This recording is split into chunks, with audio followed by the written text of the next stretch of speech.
أعوذ بالله من الشيطان الرجيم. بسم الله الرحمن الرحيم. ياسين والقرآن الحكيم إنك لمن المرسلين. إنك لمن المرسلين على صراط مستقيم. تنزيل العزيز الرحيم. لتنذر قوما ما أنذر آباؤهم فهم غافلون.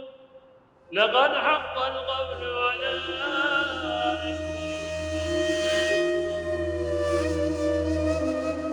ताबूत तैयार है।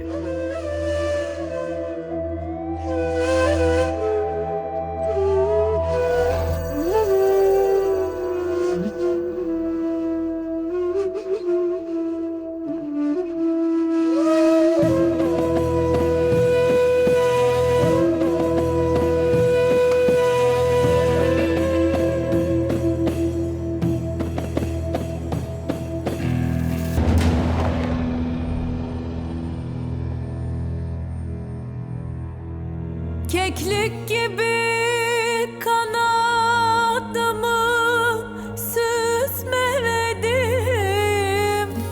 Murad alıp doya doya gezmedim.